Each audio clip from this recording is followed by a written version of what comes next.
Jordan, Kamani, I'm David Lawrence with the Jayhawk Radio. Can you give us just a one-on-one on your team and what you're about, and also looking at your athleticism last night? It was kind of a shock to me to see that you lost 4 or 5 coming into the tournament, and what was maybe the issues that came up that to you where you weren't more successful with a higher seed coming in? Start with Kamani first. As a team, we're pretty long, physical, and athletic. I think our struggles this year had a lot to do with the injuries, kind of to our 2 best players, and TB and Nick Smith, and we had to figure it out. I think also we let go of a lot of big leads in the second half within those games that you were talking about that we had worked on, and last night we kind of fixed that problem. Illinois kind of gave us a run in the later half, and we threw a couple punches back ourselves. So I think our team grew up in a sense during that game, but that's kind of been our story all year, and we fixed it last night. So, Jordan, I feel like all the problems that we faced before now were just tests of adversity, and I feel like every team in the country goes through them. So I wouldn't say there was just, any specific reasons to why it was just bad for us, but it was just adversity we all had to face. Now that we've overcome that and now we're in the big dance, you can see that we've, adjusted our team and adjusted our mentality to deal with those things. And that's what we did last night and came out with a W. Hey, Jordan, Ty Richardson, ESPN Arkansas. One of the things I noticed following the Auburn win in the SEC tournament and then last night was just your excitement level. I saw you jumping up and down after the Auburn win, and I saw you and AB after he dunked it. What kind of emotional roller coaster was that as a true freshman to go through your first tournament wins? Growing up as a kid, you always watch these games and you think to yourself, man, what if that was me who hit that shot? What if it was me who got that dunk? You put yourself into the game and you really, imagine, what it's like for you to be there, for your family to be watching, and for you to be playing with those teammates. And so to actually be there in person and in flesh doing those things and achieving those goals that I set out for myself, it's just a feeling that I can't explain. There's nothing like March, and that was only the first round, so I can't imagine what it's going to be like, on this upcoming road and what's next. But for me personally, just those wins alone were just something that made me so happy that I had nothing to do but just jump up and down and scream. Kamani, for you, I think one of the funniest things that happened yesterday is when you had 2 or 3 straight offensive rebounds, you put up the putback, and then Nick pushes you so hard that you fall to the ground. You get up, start laughing, he embraces you over the sidelines. Just kind of take us through that sequence and what you guys were talking about in the huddle. One of my roles and jobs on this team is to always get extra possessions for the team. That's one of the things the coach stressed to me all about. So really that was just me, scrapping out, fighting for the board, getting the pushback, and ironically, the skinniest dude on the court pushed me over and knocked me over. So it was just pretty funny. I told Nick I didn't realize how strong he was. So it was kind of just a moment where we, we laughed and joked about it. It was pretty cool. And I think that's just a tale to what our team is right now. We're all happy for each other when we're making big plays, and we're kind of connected and together right now. And we're growing through March, so it's kind of the perfect combination for us right now. Other questions out there? Same row. Nick Springer, Rock Chalk Sports Talk in Lawrence. I guess what jumped out to you guys about Kansas just at a first glance? What was the first thing you guys noticed about Kansas as a team? Kamani first. They play 4 guards. Their pace is really high, but I think we play at a fast pace too. They can shoot the ball a lot and they move the ball pretty well, but that's pretty much what I kind of noticed at a first glance. Jordan? My first, noticed first was that when they play and the teams that they're playing against, they're not really, pressured to make mistakes. Every team's kind of backed off, kind of letting them into their motion, letting them in offense, letting them get set and do all this stuff. But I feel like it's different when you come, over to the SEC. Dudes are going to push up on you full court, 6'9" wings, 6'9" guards that are going to push up on you and make you turn the ball over. So I feel like, that's kind of one place that we have an advantage to, push up full court and, cause some uncomfortable feeling for them. David Lawrence again for Jayhawk Radio. Jordan, you've been described as one of the best defenders on your team, so you probably know a little bit about Grady Dick. and Jalen Wilson. Can you just give us and I realize you haven't been on the scout very long, but going into the game, what's some things in your head that you're going to be thinking about in stopping those two? Obviously they're both good players. There's no hiding that. Jay Will, he has experience, and Grady, he's just a stud. So it's not going to be easy to stop them. But as I'm learning through film, I'm noticing weaknesses, I'm noticing strengths, I'm noticing tendencies, and those things are kind of like what I pick up on to be able to, get those extra steals and stops that we need that can help us win the game. But it's not going to be easy, and I don't think it will be. But I feel like we have a chance for sure because, our team and our coaching staff prepares us for every possibility that they could throw at us. So that's the most important part, just following the scouting report. And then you and I think a couple of your teammates played with Grady in the McDonald's game. But what did you take away from watching Grady in that game that might lead you into how you're going to defend him here tomorrow? Yeah, with him and Jay Will, I've played against Jay Will. Like I've seen him play a lot, growing up, in Dallas. I got a lot of chances to be able to play him and do all that. And Grady the same way. So I come with a little bit of experience in that regard. Obviously, their roles are different. Obviously, it's a different situation. But I may know a couple more moves that they do that our team doesn't know. So. Me being able to share that with our team to give them just a little bit more of an upper hand could make the whole difference in a game. And then lastly for me, you're taking on not only a number one seed, but the returning national champion team. Is that like an extra big apple to pick off the tree, motivation, and going into tomorrow's game? For sure. Is like we were talking about in the back, everybody loves a good underdog story. And, right now to everybody, we're the underdogs. So, putting that extra pressure on us, I wouldn't even say it's pressure. It's just extra motivation to make us to want to go out there and, really handle it up on them and show them that, we're Arkansas.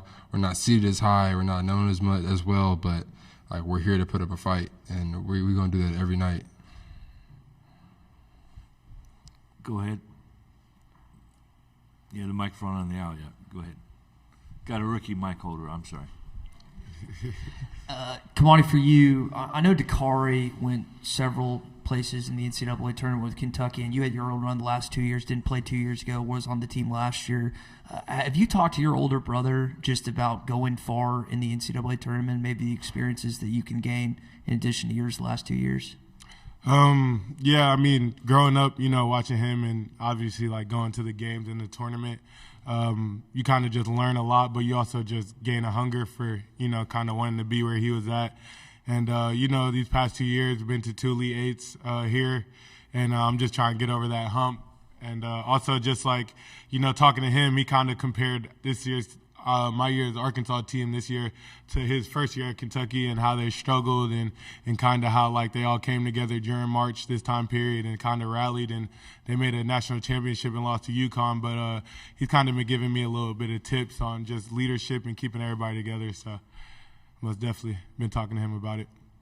And Jordan, for you, I think you said it after Maui, kind of joking about if Arkansas Razorback fans knew that we were playing in Africa, there would be hog calls in Africa. Bayville's 6 hours away. I know that's great for you guys, being as close in proximity as it is. What do you think about the impact of this fan base being just 6 hours away from here tomorrow? It's a big impact, like small stuff like that could make a difference in maybe just one possession or maybe even the whole game. So, to have that level of commitment and support from those people who, are spending their time, their money to be able to come and support us, through whatever problems they could be facing in their own life, it means a lot for us, not just us, but our team. Everybody recognizes it. That's why after every game, we always wave them off. We always do a hog call at the end. Like, we just want to show that we're thankful for them to, spend their time and come support us because they don't have to. Obviously, 6 hours is a drive. Like, I know I don't like driving 6 hours, but, they came to support. So we always want to thank them. And obviously we have the best fans ever, but we want to thank them for sure for all that they've gone through to come and support us. On the aisle there. Jordan, Matt Tate from the Lawrence Journal World. Sorry, Jalen Wilson was just talking about growing up in the same general area. He's older, obviously, than you are, but maybe played a little pickup with him and things of that nature. What have those games been like? Do you remember playing against him pickup style? And also, what's it like to see an older guy like that you face in the tournament now at such a big stage? I mean, yeah. In Dallas, we always had, big stars that were playing around there, and he just happens to be one of them. And, obviously playing against him a couple times, it's always been, a friendly battle. But it's always been healthy because, he could, even though we're not, on the same team or anything like that, or even back then, like he could still come up to me and be like, "Hey Jordan, like you on that roll, you could have hit the corner, like he was wide open, like you gotta look for that." Just small stuff like that an older guy can tell you that could really elevate your game, because maybe people your age don't know that or don't know that secret. So it's a big thing to have that support from somebody who's not exactly going the same place as you are, or not where you are, or the same team that you are on. So it's always a good thing to have. I appreciate any type of support somebody wants to give me. So I'm proud. I'm thankful. Was that a real example? That wasn't a real example, but it was simple. It was a simple example. I thought that, Yeah. 5 minutes left in this press conference. Kamani, last year, I know a lot of people were doubting this team heading into San Francisco against Gonzaga, the number 1 overall seed, and Eric touched on after the game, you guys really used that as motivation. Has he pulled clips? Has he pulled tweets? Has there been any motivation used in the last day or so? No, I mean, I think the only motivation is that we're here with a great opportunity to make a Sweet 16 and do something that, this team, we struggled a lot this season. And, I think everybody was on us, from media to our fans to, just the general public, everybody, which, it was deserved, some of it. But now we're in a great opportunity to put ourselves in a great place to do something really special. And I think that's all the motivation we need as a team. So. On the right side, go ahead. A lot of questions for them about who you guys remind them of. Maybe you've been asked this already, but who does Kansas remind you guys of? Maybe SEC or somebody you've played this year. Is there anyone? Start with Kamani. If I could compare them to one SEC team, maybe Texas A&M, just the pace that they play at and how well they move the ball. So I would think A&M or maybe like Mizzou when Kobe Brown is at the 5 and the way that they move the ball and they run really well in transition. So those are probably the two teams I could compare them to. Jordan? Yeah, I would agree with Mizzou, but also at the same time, I feel like Kansas, is their own school. They have their own wrinkles. They have a good coach who really knows the game in and out, so a lot of respect to them for that. But, yeah, I feel like they have their own special twitch to it. They have a 5-man who, wants to make plays on the perimeter, who's throwing bullet passes through the defense to hit a flare to Grady Dick all the way in the corner, and he's in the slot. Just small stuff like that separates them from other SEC teams, because maybe SEC teams aren't as confident to make that pass because they haven't seen it enough because the defenders are always on them. But for them, it's the usual, and it's what they do, and it's what it's kind of like how their offense is based around. So they're a different team, but they still have some similarities to some SEC schools, but they're still a good team. One more from me, and if you've already been asked this, just disregard, but they're obviously trying to figure out if they're going to have their coach with them or not, and it's been that way the last week or so. Can you even begin to understand what that would be like, how tough that is for a team to not have their head coach? Go ahead, Kamani.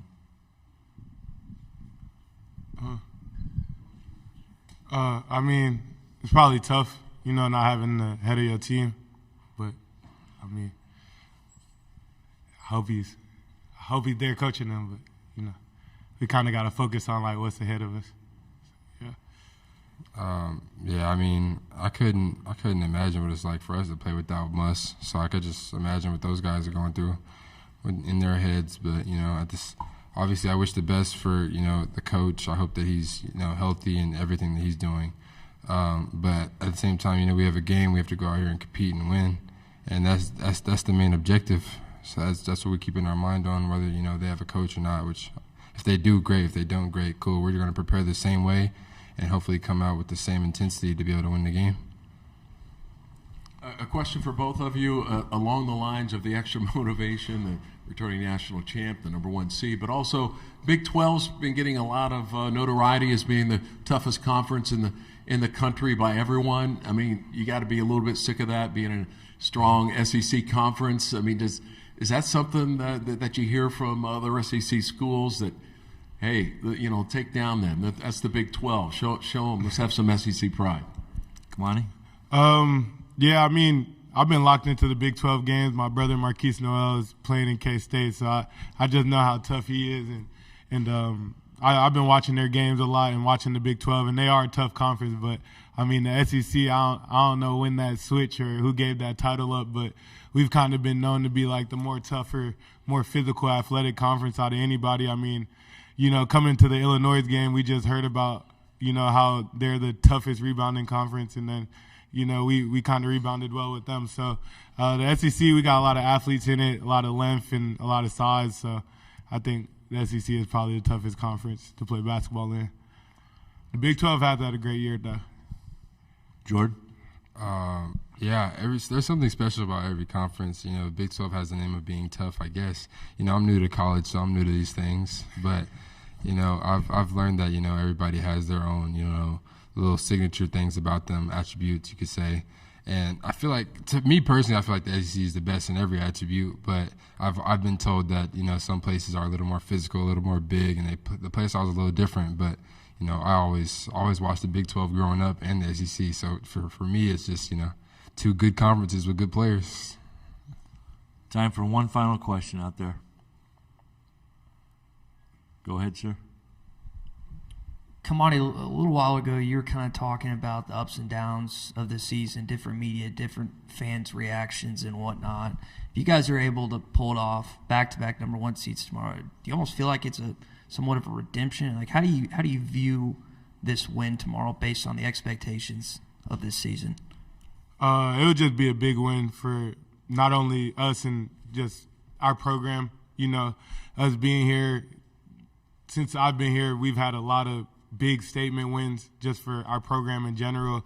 And I think if we get this win tomorrow, like, I know our fan base, like, I love my fan base to death, you know what I mean? Like, they're crazy, and that's what makes them, but you got to just trust in Musk because he obviously knows what he's doing.